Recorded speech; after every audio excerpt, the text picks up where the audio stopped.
Hello mga kabahag! Kamusta po kayo dyan? Sana lahat kayo ay okay. Today ay magluluto po tayo ng version ko ng biryani sotanghon. At siyempre, sasamahan po natin ito ng Sapporo Longkaw Vermicelli Noodles. O siya, umpisahan na po natin. Mag-mess and plus na po tayo. At para sa ating mga sahog, gagamit po tayo dito ng chicken. Ibabad natin ito at least 30 minutes to 1 hour.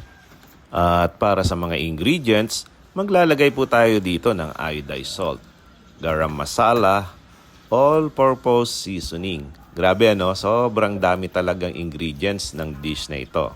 O siya, diretso natin. Maglalagay din po tayo dito ng turmeric para may striking color, Spanish paprika para may konting sipa, black pepper, at saka chili seasoning. Ito naman ay optional lamang kasi nga version ko ito. Gusto ko kasi may konting kick na kaagad. At syempre, yung inaayawan ng mga nakararami, maglalagay din po tayo dito ng cumin powder. Ito po yung sinasabi nyo na amoy Bombay. And for pinale, maglalagay din po tayo dito ng yogurt. Grabe napaka-strong ng flavor ng dish na ito. Pero to tell you frankly, isa ito sa mga paborito kong pagkain nung time na nasa Middle East pa ako. At syempre, sa unang pagtikim natin, napakalaking adjustment kasi nasanay nga tayo sa mga Filipino food. O siya, back to business na tayo. Haluin natin ito ng may kasamang pagmamahal. Yung parang nagmamasahe tayo ng Thai massage. At katulad nga nung palagi ko sinasabi sa inyo, huwag kayong maiinip. Kailangang hahabaan po natin ang pasensya every time na magluluto po tayo. Nandun po kasi ang sekreto. Kailangan kasama po ang puso kapag gumagawa tayo ng isang masarap na dish. Yung hindi minamadali. Iyan ang pinakamalaking bagay na pagkakaiba natin sa mga pagkaing lutong bahay at fast food chain. At kung papansinin nyo, sa mga pagkaing minamadali, karamihan ay hilaw.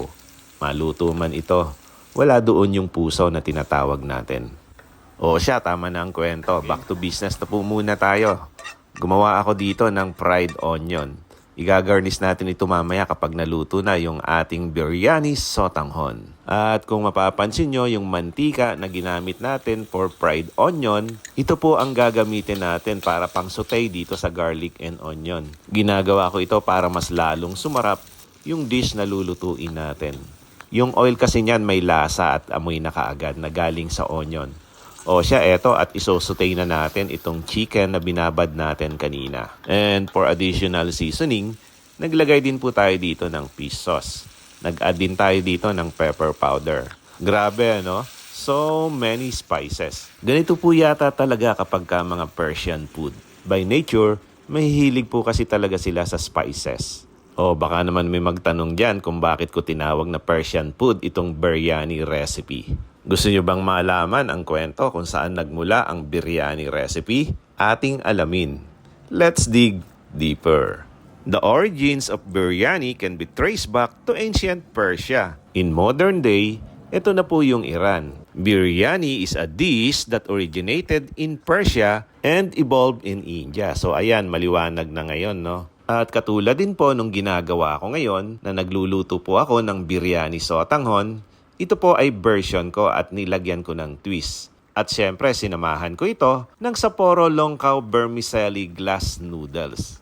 Ito na po yung nakikita nyo ngayon na niluluto po natin. At katulad nga ng palagi kong sinasabi sa inyo kung bakit paborito kong gamitin ito, ang ganda po kasi ng quality nitong Sapporo. Unang-una, hindi po ito basta napuputol at hindi po siya nawawasak. Iyan ang mga katangian na hinahanap ko sa glass noodles. O siya, balikan na po muna natin itong niluluto ko at baka dumikit sa kawali. Kailangan kasi kapag tayo ay nagluluto, babantayan po natin ito. So ayan, ready na at luto na ang ating biryani sotanghon. At ngayon naman, iset aside po muna natin siya. Tara at lutuin na po natin itong ating basmati rice. At para hindi po tayo mahirapan, ituturo ko ngayon sa inyo yung pinaka-simplest way na itinuro din naman sa atin ng mga kaibigan nating Indiano. Ang sabi nila sa akin, lutuin ko daw ito na parang nagluluto lang ako ng ordinary rice. O di ba ganun lang siya kasimple. Normally yung authentic na basmati rice, marami pong mga spices na nilalagay dito. Pero dahil nga version ko ito at pinadali ko, nilagyan ko lamang ito ng bay leaves. So ngayon, eto na the moment of truth. Pagsasama-samahin na natin yung ating chicken at saka yung ating biryani rice. Isasama din natin dito yung ating sotanghon. So sa pinakailalim, inilagay natin yung chicken at sotanghon. Tapos nilagyan natin ng biryani rice. Tapos sa middle, lalagyan po ulit natin ng chicken and Sapporo Longkaw sotanghon. Tapos i-add po ulit natin yung ating biryani rice. At pagkatapos, kapag ka na-set up na natin, ibabalik natin siya sa ating kalan para naman main-in yung kanyang pagkakaluto. At ang tip ko lamang sa inyo, dagdagan nyo ng konting sauce para hindi ito matuyo. So ayan, bilang tradisyon, itataob na natin yung ating isang kalderong biryani sotanghon. Wow! Grabe, ang bango-bango niya mga kabag. So ayan, ganito na at ready na yung ating pagkain. At ngayon naman, gagarnisan na po natin siya. O guys, ano pang hinihintay nyo? Attack! Ito ang version ko ng sotanghon biryani na ginamitan ko naman ng Sapporo Longkaw vermicelli noodles. O siya, atakihin na natin to. Let's go! By the way guys, pwede nyo rin po palang lagyan ito ng shredded na carrots at saka yung ating green raisin and black raisin. At para sa akin, mas masarap kainin ito kapag sinamahan natin ng Tabasco or kaya yung hot sauce. So, paano guys? Thank you for watching. See you on my next video.